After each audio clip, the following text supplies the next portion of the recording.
following program may contain coarse language, violence, nudity, mature subject matter, or scenes which may not be suitable for all viewers. Viewer discretion is advised. All Hit Radio.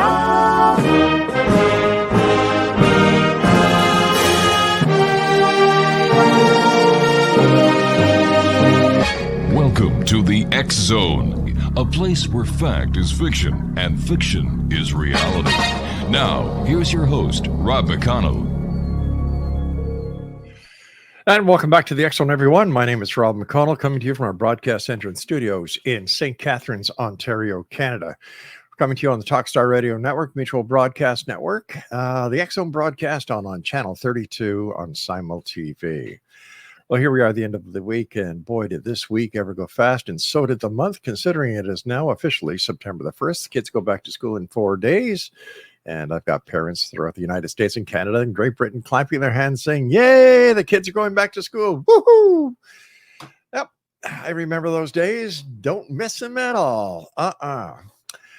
Wow, great show for you tonight for everyone. My first guest is Mark Anthony. He's JD's psychic explorer. He used to be the psychic lawyer. I guess he still is. And we're going to be talking to him about many items, including the 3 awards that he's won recently for his book. And welcome back, old friend. Good seeing you. Thank you, Rob. I really appreciate being here. I always love working with you on the X Zone. Yeah. So tell us about these 3 awards you've got, buddy. Well, my latest book is The Afterlife Frequency. And I'm very, very honored because it's won 3 awards. It won the Cover Coalition of Visionary Resources Award for Best Book in Reincarnation, Death, and Grieving. It won the Best Holistic Life Magazine's Award for Most Inspirational Book of the Year. And it won the OMI Award, put out by Om Times and iSpirit Media, as Metaphysical Book of the Year. Plus, it was designated by PrettyProgressive.com as one of the top books about faith and God, and it was considered for a Pulitzer. Didn't make the Pulitzer, but it was in the running. So I've been very honored, very humbled by how well received my book, The Afterlife Frequency, has been. So thank you for asking, Rob. Well, my pleasure. You know, a book is only as good as the author, and when it comes to authors and people, my friend, you're right up there at the very top. Well, thank you. I appreciate that. You know, in the Afterlife Frequency, you write about how it was growing up psychic. For those of you out there in radio and TV land who have not heard of, you know, Mark Anthony because you live in a cage or a tent somewhere, and you finally got your hands on a TV or you're sitting in a pub somewhere watching this, tell our listeners and viewers a bit about yourself and your journey into psychic explorership. Well, I was born into a family of mediums. Both my parents had these abilities, and it runs for generations on both sides of the family. And the thing is, I'm the first one that's really gone public with it. My dad was a U.S. Navy SEAL and an aerospace engineer. So he was about as no-nonsense a guy as you're going to get. But he influenced me very much to always find a reason, a solution, an explanation for something. So right. I grew up with a very science-oriented father, and my mother was a commercial illustrator and an artist. And it's a long story, and I write about all of this in all 3 of my books. I give different aspects of my family, but my dad met my mom after he got out of the Navy at a dance, and it was a USO dance, and here he is, this full of himself sailor, and he meets this foxy looking dame. And what it was, my mom worked in fashion at a high-end retailer, but she got all the designer clothes at wholesale. So she was all decked out. And anyway, they explained to me that they had a connection that went beyond on just physical attraction. And eventually, after a couple of dates, and my mother was a nice Italian Catholic girl, so she was very, very proper. And my dad was very respectful of her because he was a true gentleman. Mm-hmm. And she said, before we go any further, I see spirits. To which all of a sudden my dad said, as only a sailor could, a number of colorful metaphors followed by, I do too. And so they realized why they were so connected. And then when I was about 3.5 years old, I started seeing spirits. So I grew up in an environment that was very positive and very friendly about it. And it was great, Rob, because I was able to talk to my parents about these things. And they have both transitioned to the other side. And I miss their physical presence. But for the benefit of everybody listening, please understand that people we love do not disintegrate into nothingness. It's just that when our soul leaves the material world, and in my book, The Afterlife Frequency, I explain our soul as the electromagnetic soul. I explain it on the basis of quantum physics. So who we love doesn't disintegrate. They're just on a different frequency, the afterlife frequency, and they are capable of communicating with us. How is it that you're able to do this communication and not everybody else can? Everybody can, Rob, to varying degrees. And the Mhm. reason is we all have the same physiology. This isn't hocus pocus or magic. And there's two psychic receptor areas in our body. The center of our forehead, if you go about 4 inches, 4 to 5 inches into the brain, is the pineal gland. And the center of the forehead, for your listeners who have done yoga or are aware of the term of chakras, that's what's known as the third eye chakra. And then in the solar plexus, which is just below the rib cage, is the other main psychic receptor area known as the solar plexus.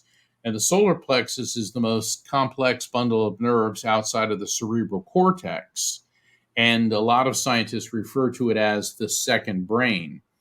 And people say, what do you mean humans have two brains? Well, an octopus has 9 brains. It's got one Mhm. in its head, and each one of its arms has its separate brain. So other species do.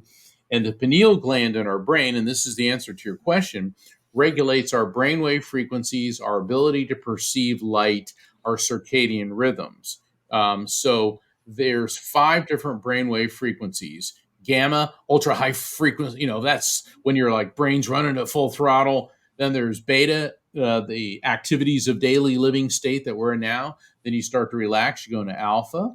And then from alpha, you slip into theta. This is when you go into deep sleep. And then there's delta, very little brainwave activity. But Rob, it is the alpha theta border between around 8 hertz where psychic and mediumistic activity occur. And for some reason, people like me are able to switch from the beta state to alpha theta within Wow. seconds, whereas with most people, they have to be asleep. And that's why spirits come to people in their dreams. And you know the difference between a regular dream, which has all that, crazy, disassociative, bizarre imagery versus a visitation, or you have a coherent interaction with the deceased loved one. So all this is based on human physiology, and just simply some people seem to be wired for it better Mhm. than others. So let me see if I can put it into an analogy that our listeners can understand.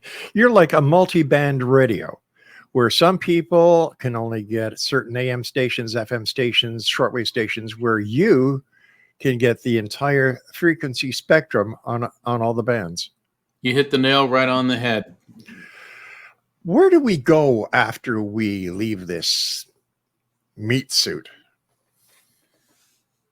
What happens is think of your brain, Mhm. okay, as a computer hard drive. Right. It did not create the program on it, which is I call the EMS, the electromagnetic soul. Okay, because our brain has an electrical field. And what's interesting, Rob, the brain only accounts for 2% of the body's weight, yet it uses over 20% of the body's electricity. And the most complicated electrical system in the body. And the reason I call it the EMS is because everything's made of molecules, which in turn are made of atoms, which in turn are made of electrons, protons, and neutrons, which in turn are composed of quantum, ergo the term quantum physics, which is pure electromagnetic energy. And so the electromagnetic soul, the EMS, is what we really are. Pure consciousness, that's our spirit. Right. which is eternal electromagnetic energy. So back to the brain as a hard drive, that hard drive crashes. In other words, we physically die, and the EMS, analogize it, think of it like a drop of water. It then leaves the body and plunges into this eternal sea of consciousness, which I refer to as the collective consciousness. Edgar Cayce, the great psychic back in the 1940s, called it the universal mind. Progressive Christians call it the Christ consciousness. Regular Christianity, Islam, Judaism refer to it as heaven. The Buddhists refer to it as the stream of consciousness. So this is where we go. In other words, we leave our world, which is AM radio, and we pop over to the other side, which is FM radio. The gosh, I just had something I was going to ask you, and it kind of slipped my mind. Is the collective consciousness the same as the Akashic records, or are they two separate things? One is where the residence is, and the other is the great library. The collective consciousness, as I understand it, is the energy, the interconnectedness of all the spirits. It's what some people refer to, we're all cells in the body of God. So, and once again, what does quantum physics teach us is that everything at the most basic level is electromagnetic energy. Whether it's a rock laying on the ground, the air we're breathing, the rays of light we're seeing, our bodies, the rings of Saturn, everything is electromagnetic energy. Ergo, it is all energetically interconnected. And so the Akashic records is an information database, if you were. So it's not that the Akashic records are separate from the collective consciousness. Right. They appear to be a component of it. Got it. Mark, always great talking to you. Again, congratulations on your 3 awards. Well deserved. And you and I have to take a short break. Exonation, Mark Anthony is our special guest. What's the best website to reach you, Mark? That'd be just like my book, Afterlife Frequency, like my book, The Afterlife Frequency, afterlifefrequency.com. You notice how I gave you the opportunity of getting a few more plugs in there, right? I appreciate that. Thank you, Rob. All right, stay there, my friend. We'll be right back. Exonation, Mark Anthony is our special guest, a great guy. And I'm proud to say that I've had the pleasure of knowing him for a number of years and consider him a friend. Mark, stand by. We'll be right back. And welcome back, one and all. Mark Anthony, the JD Psychic Explorer, is our special guest this hour. Why the change from psychic lawyer to JD Psychic Explorer? What happened is when I first went public with this, I was at a conference in New York City, and a couple of reporters heard that I was both a psychic medium and a lawyer. So they started referring to me as the psychic lawyer, and it stuck. And, my publicist at the time said, "Oh, this is great. Mark Anthony is a psychic lawyer." But then I started appearing on shows like this and other shows where I began to talk not just about psychic mediumship, but also supernatural, paranormal phenomenon, ancient mysteries, various other aspects. And then the media started calling me the psychic explorer.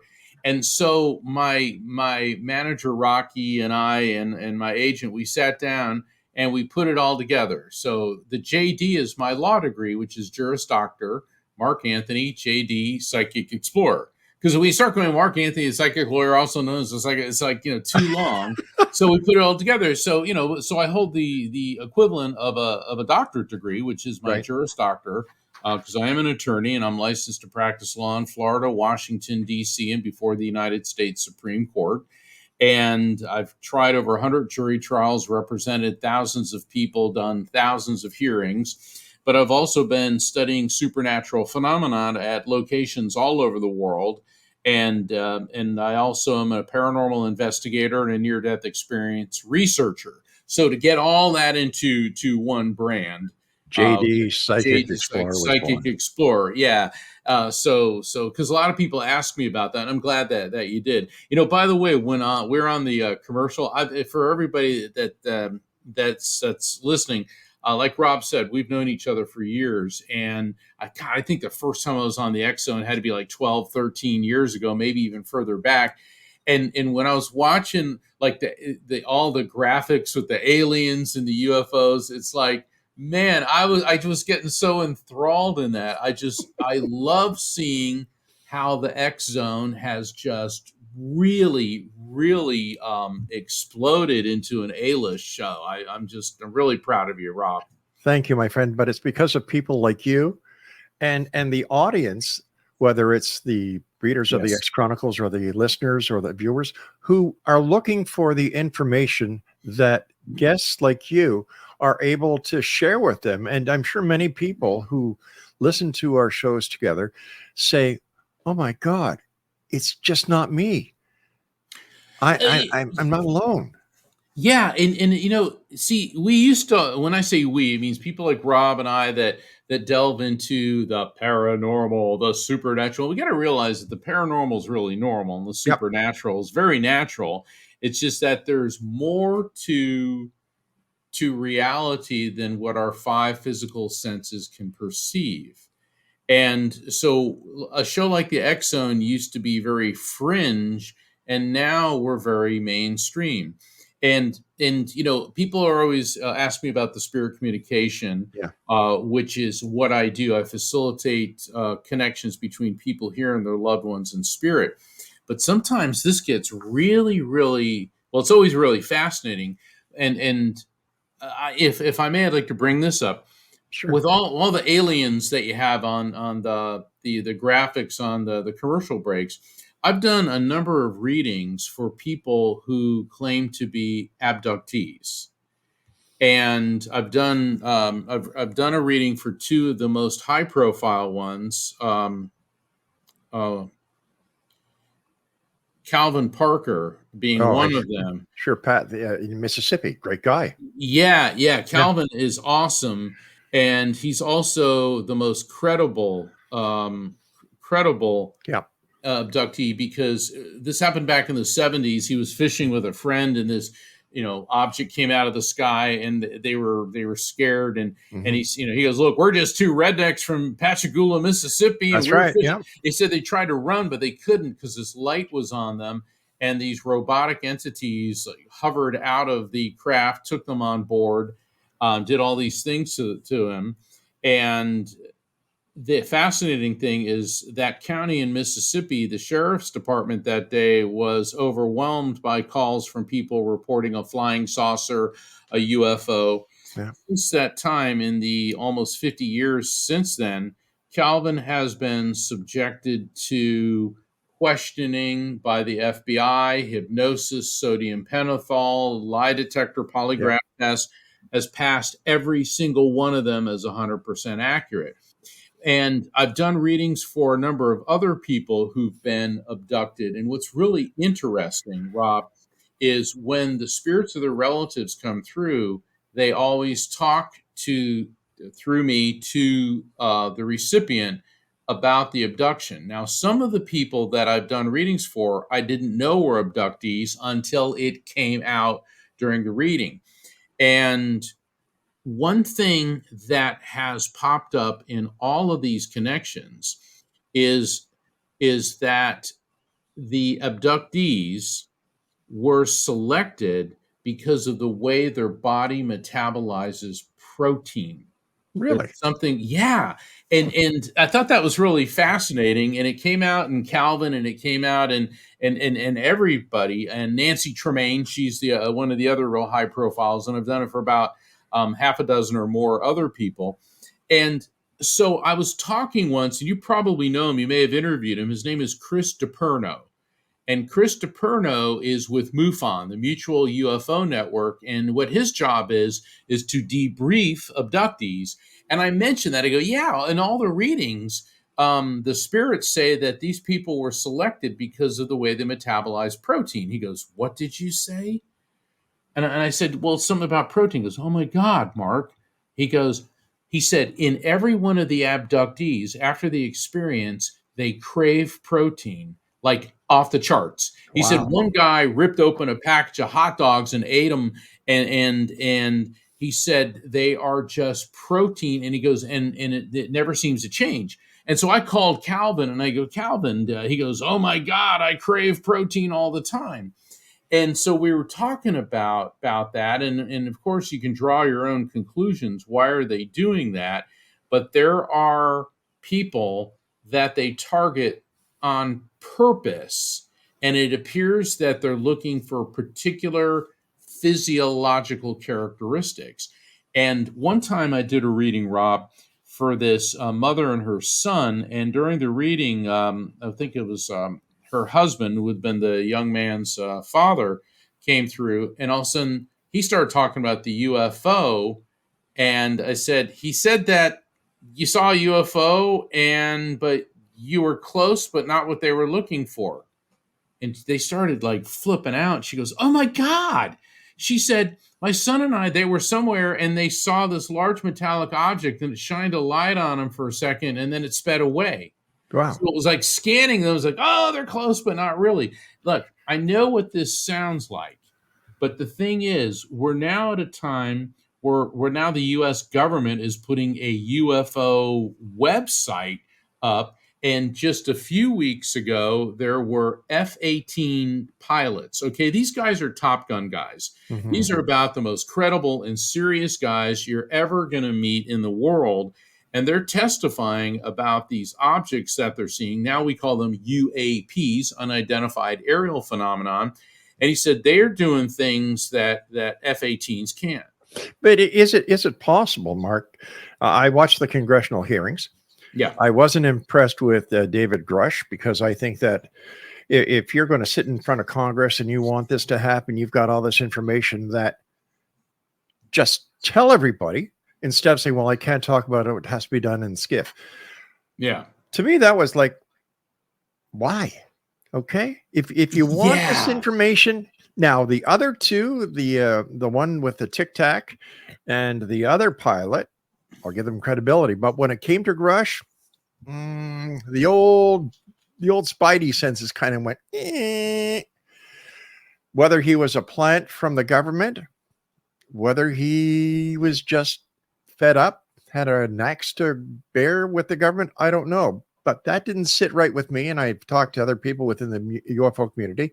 They say the same thing. But the other two pilots, you can't dispute their reputation, their records, or their sightings. Well, I've dealt with so many witnesses, confidential informants, government agents, FBI, everything over the years. And people on that level are always hiding something. So the question is, what is it and why?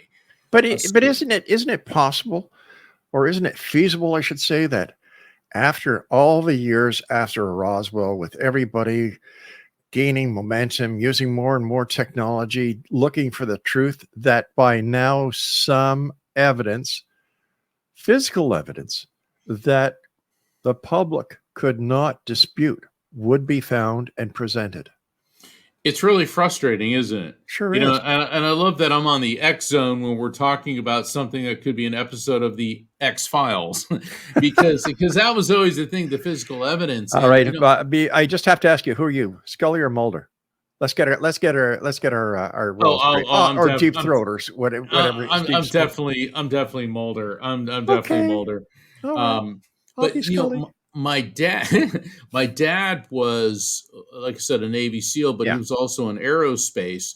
And he told me that when he was a young engineer, and this is years before I was born, so my parents had me later on, he said he was at a laboratory in California and they were growing silicon chips.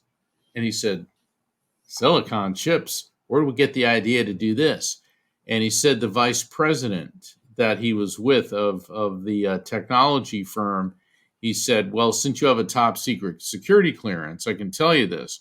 So something happened in New Mexico a couple of years ago, and the government brought in all the high-tech firms, Texas Instrument, they brought in Morton Thiokol, was Martin Marietta at the time, not, Lockheed, they brought them all in. And he said, and we found something, and he said, and it gave us ideas. And so my father was firmly convinced that not only was Roswell real, but things were recovered that gave us ideas. And a good friend of mine is Colonel Dr. John Alexander, who used to be the head of the U.S. Army's UFO project back in the 1970s. And he said, these things are real. He says, what they are, we're not exactly sure. And if there is an answer, it's as complicated as cancer. And so I've had discussions with some pretty high level people about this, and none of them have said, oh no, it's a hoax. Oh no. The question is, and it's the same question you're asking, Rob, why aren't they releasing this to us? What, they're afraid of panic? I mean, how could the world be in a worse condition than it is now anyway? Exactly, Mark. Exactly. And if the premise that I've heard so many times, and I'm sure you have, my friend, that they are here to help us, why don't they? Why don't they just land? If they're monitoring our communications and everything else, they know the state of the world. Why not just land and say, you know what, guys, we're here to help, but in order for us to help you, you have to help yourself.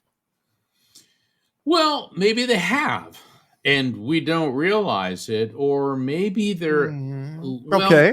Think about it. Let's look at the technological disparity between them and us is obviously immense. So think about when the Europeans, let's say when the Spanish came to Central America, and the technological disparity. The Spanish had gunpowder, they had steel, they had for that time, and they encountered the native populations. And what did they do? Okay, they infected them with diseases, they plundered, they took over. So, maybe we shouldn't be in such a rush. But I would also think that if they wanted to conquer us, they would have by now, and they certainly could. Yeah. The other thing is they might be studying us and realizing what an incredibly violent and dangerous species we are. That we pose the threat to them instead of us. They give us whatever technology they have. We're going to weaponize it. and most probably reverse engineer it, and away we go. Listen, one quick question before we go for the break. You were saying about the protein of the abductees. Do the ETs extract the protein from the abductees? From the abductees that I've done readings for and talked to, they were all probed, and it appears that samples were taken from them. Much the same way when you see, like, if you're watching biologists, they'll shoot a dart at a bear, sedate it, and then go take samples from it. That's where I was going with this. That's where I was going with this. Harvesting something from us because I'm bringing it to the cattle mutilation. Yeah. Hell, I like a good steak. I get pretty, a lot of protein from steaks. Maybe, I don't know, but when you said protein, it kind of went, wait a second here. Well, and that also leads to, and I know we're going to the break, so we'll leave the listeners with this. What are they doing with that protein? And are they using it on some type of genetic project? So we'll come back after. Love working with you, Mark. Stand by, buddy. Give our listeners the name of your book and your website. My book is, and the website is, The Afterlife Frequency.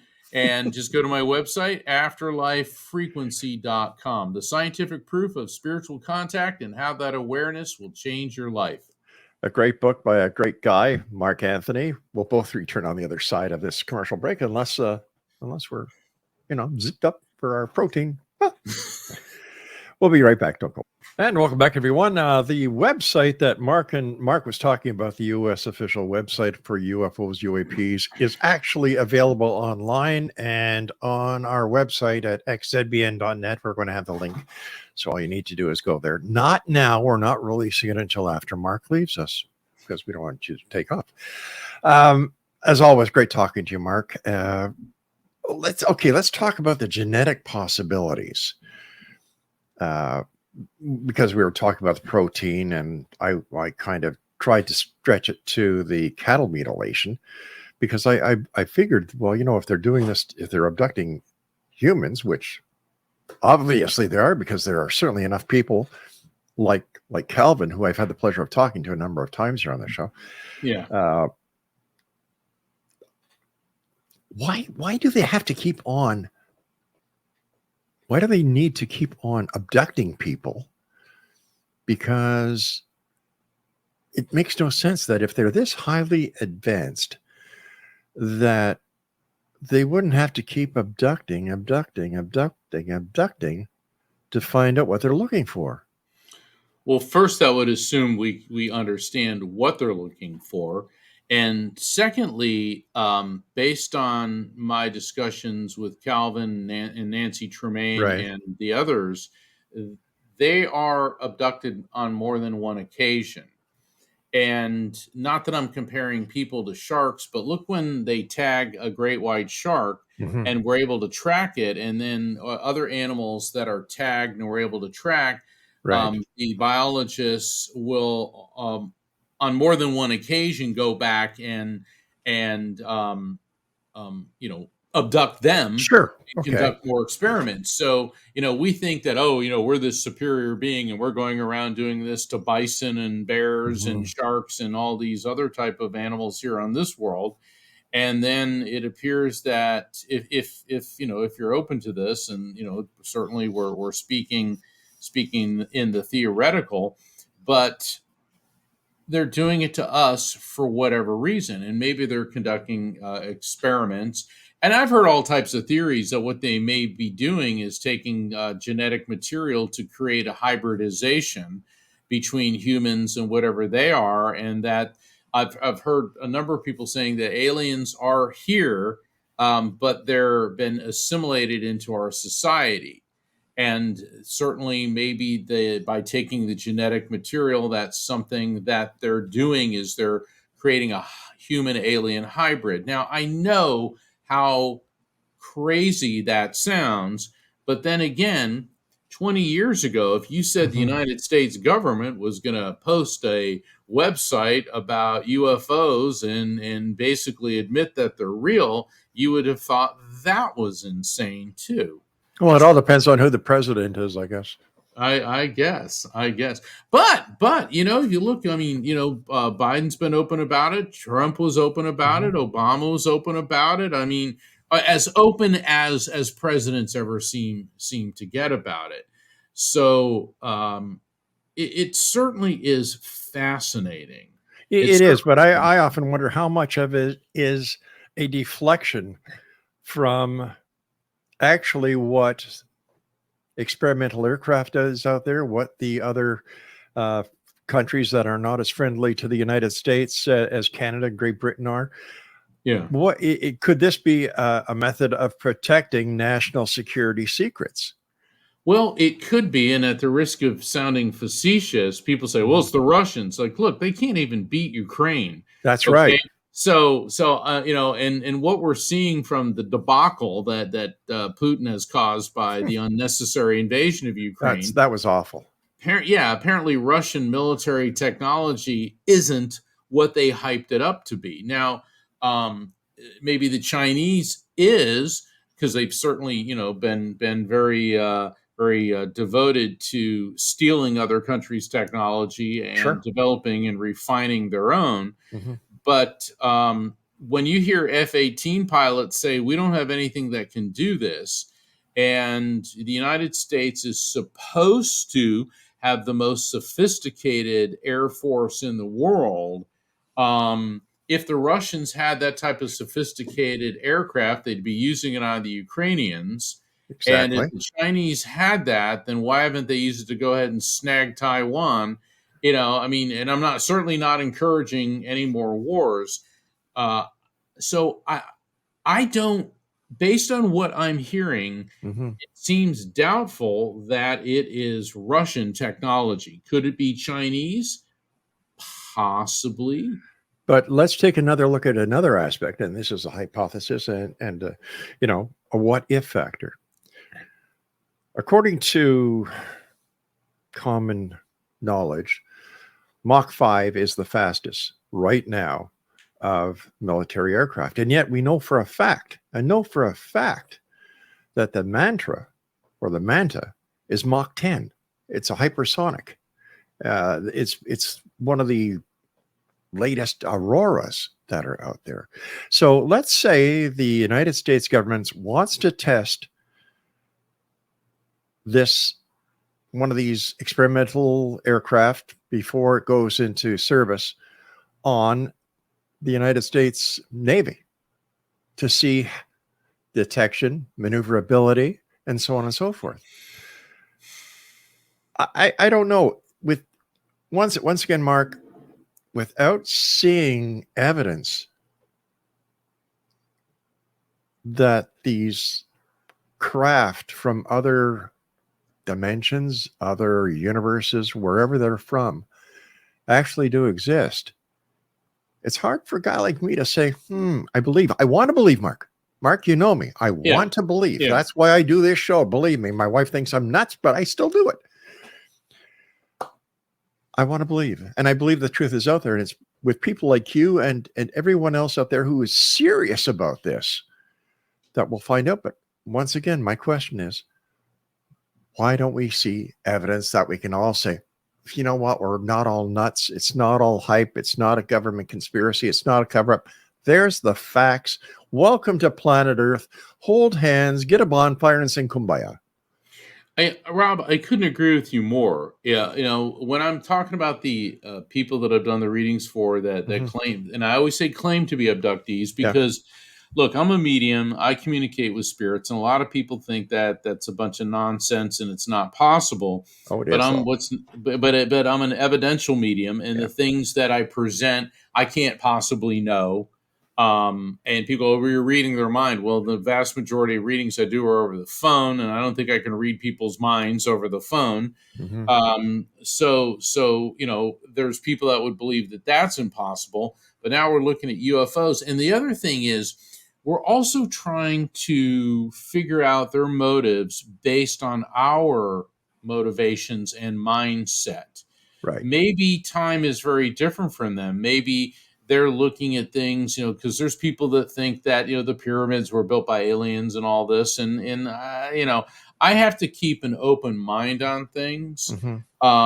Maybe their motivations aren't, maybe they don't care to interact with us. Maybe they're simply studying us, or maybe they're going to make a move at some point, but it's not within our time frame. Or maybe they're waiting for us to go ahead and nuke each other, and then they'll take over after that. Or maybe it's something we can't even comprehend. Or maybe the answer has been in front of us all this time. It's called the Bible. We look at the Bible. We look at other religious philosophical books. I believe the hints are there. But for some reason, we don't want to understand them because, once again, where's the beef? Where's the proof? Yeah, exactly. Because I would love it if the government would come clean, because it gets rather tedious, all this hush hush. And what are they afraid? We're going to cause a worldwide panic? I think, if anything, it would be a wake-up call to humanity that we need to stop squabbling among each other and start working together. Yeah. But the only time people tend to band together, people of diverse ethnicity and diverse interests, is when an external threat is posed. I mean, look at World War II. You had colonial empire, Great Britain, communist Russia, Soviet Union, and capitalist United States, three very different, not always getting along, all of a sudden, getting along in the face of the threat posed by the Nazis and the fascists. And I think that if humanity felt that these aliens pose some type of threat, it would be a unifying factor. But then maybe the government knows that they're not a threat. There's got to be some type of motivation why this isn't released. I don't see what the downside would be. To me, I think it would be an upside. Well, maybe that's because you're a peace-loving person, Mark. But let's look at it from the other side of the coin, where the governments of the world, who may have true knowledge of their existence, are figuring, well, if we get them on our side, that gives us, Yeah. leverage when it comes to military might and a great control factor. And maybe the ETs are saying, homies, don't play that game. That's an interesting analogy because um, I know I'm going to sound like I'm going on a tangent, but okay, so when the Pilgrims came to Massachusetts, Yeah. the Native American tribes there, we all hear about, the first Thanksgiving when the friendly Squanto went and taught the Mhm. Pilgrims how to plant the Three Sisters corn, beans, and squash, and how to hunt and fish, and all this. Well, what was really going on there was the chief of the Wampanoag knew that the Pilgrims had cannons and muskets, and he wanted their help against the Narragansetts. So that was exactly it. You have these aliens that landed in Massachusetts who had superior military technology, and one of the nations in North America wanted that technology, which they got, to use against their others. So what you're saying is not without precedent. It definitely there is a unfortunate logic to it. Mark, stand by. You and I have to take our final break. When we come back, I'd like to talk to you about demon night vision goggles and the story behind it. Mark Anthony, thanks very much for being on the show, my friend. It's always a great pleasure talking to you. Congratulations again on your books, awards, and Exonation. I'll be back on the other side of this break as we wrap up this hour here in the Exxon from our broadcast center and studios in St. Catharines, Ontario, Canada. Don't go away. And we're both back. Mark Anthony is our special guest. Mark, give your book a plug and your website. My website, just like my book, is the Afterlife Frequency. Just go to the website afterlifefrequency.com, and I invite you to sign up for my newsletter. You can find out about scheduling a reading with me, and that's at afterlifefrequency.com. Thanks, Rob. I appreciate that. Anytime, my friend. By the way, the clip, the promo that we played, that actually was shot, I believe. Let's see, 1, 2, 3, 4, about 6 years ago. Yeah, I had a different office then. I have a bigger office now. Yeah. So- Wow. Good for you, buddy. First of all, we've got about 9 minutes left. My producer just told me. Thank you very much for staying this little bit of Sure. extra time. I know how valuable your time is, Mark. For all the people who have listened to you over the years from the Exxon and the other many media that you've been on who haven't had the opportunity of speaking to you like I have, thank you from them. Thank you for being thanks. Mark Anthony, and thank you for the Appreciate great that. work that you've done. Thank you.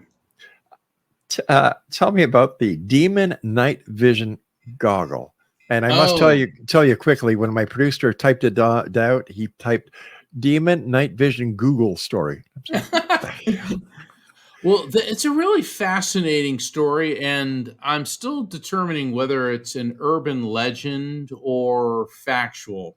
There's a Okay. gentleman by the name of Cliff High, and he's a military man, and he said that his father was an officer in Vietnam. Mm-hmm. And for a brief period during the Vietnam War, the U.S. Army issued a new form of night vision goggles that were red night vision goggles. They're usually green, and the human eye sees more shades of green than any other color, and it's believed because of evolution. Think about hunter-gatherers. You got to, be able to negotiate your way through a jungle without getting eaten by a tiger or, finding what food. And there's more definition to green, but with red night vision goggles, red is very soothing on the optic nerve. And also when you switch from day vision to night vision and you're using red, your eye doesn't have to transition. So there's no shift. Also, red increases mental acuity and increases, or rather decreases reaction time. So it kind of gives a jolt to your brain. So at first, these night vision goggles were well received by the troops, but then things started happening, and the troops that were given them started fighting.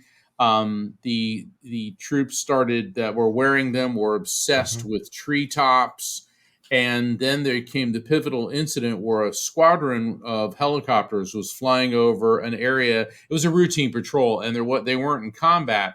And the officers and the pilots were under strict orders not to wear these red night vision goggles.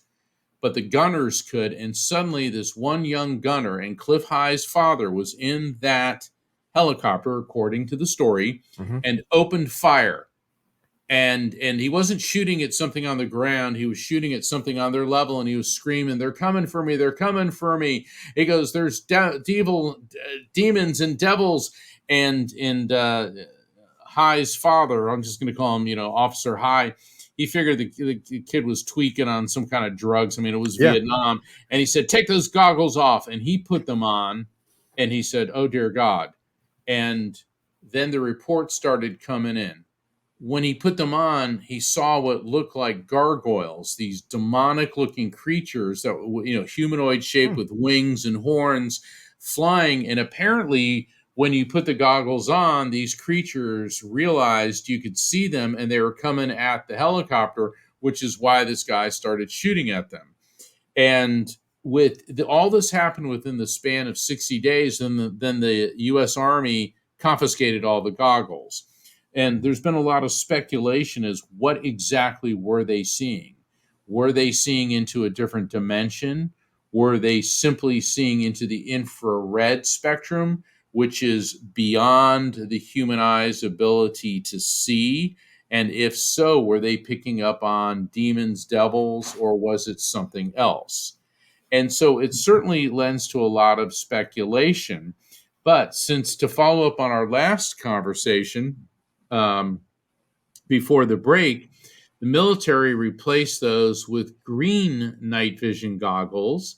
And since that time, troops using the green night vision goggles, their reports of UFO sightings have gone off the charts. Because apparently, the green night vision goggles enable you to see in a different frequency beyond the range of what the human eye is capable of. In fact, there's even tour groups in Sedona, Arizona, that take people out at night and equip them with green night vision goggles for the express purpose of trying to see UFOs. So these type of visual technology that enhances what we can see beyond the visible light range, right, certainly has yielded some pretty interesting results. Wow, Mark, we'll have to have you back on so we can continue this fascinating, discussion. And don't combat ships and aircraft switch from normal lighting to red during an alert? They do. They do. There's been a red alert. And there's a lot of, nobody, please do not do this unless it's through the supervision of your doctor. But red light therapy has been used to treat types of blindness and vision impairment because it reduces inflammation in the optic nerve. But it must, and I stress, must be done by a doctor who is trained in this so that you have proper supervision, because red light does stimulate your brain, and it also has a very healing effect on certain types of eye problems caused by diabetes and other type of degradation of the optic nerve. As always, time goes by so fast, my friend. Great seeing you, Mark. Likewise. And continued success. I have to ask you this, in all honesty. How can people get a copy of your book, and what's your website? AfterlifeFrequency.com. You can find out about my books, signing up for my newsletter, signing up for reading with me. I've got a lot of fascinating events coming up. If you sign up for my newsletter, you can find out about not only my readings, but my Light Circle events coming up in October. And looks like I'm going to be back on tour of Texas in October. Wow. And also, I have a weekly show every Thursday, The Psychic and the Doc, where my co-host is a behavioral psychologist. Dr. Pat Basili, and people can call in. I do a reading, and Dr. Pat helps you interpret it. So, Super. yeah, it's a lot of fun, and I look forward to coming back to X Zone. And everybody, let me tell you, this is the place. All topics are on the table here on the X Zone. Thank you so much for those kind words, Mark. Thank you for what you do, and thank you for your friendship. Thank you. Likewise. Good night, Take everyone. care, my friend. All right, that was my friend, the one and only Mark Anthony. In fact, Mark is going to be a guest, I believe, with Larry Lawson in the near future. So all those of you who watch and listen to the shows on the X Zone TV channel, as well as the X Zone Broadcast Network, will be able to watch and listen to Mark when he is on a Paranormal Stakeout with Larry Lawson. I'll be back on the other side of this commercial break with the news, as once again we continue here in the X Zone, where we are searching for answers, demanding the truth. I'm Rob McConnell. Don't go away.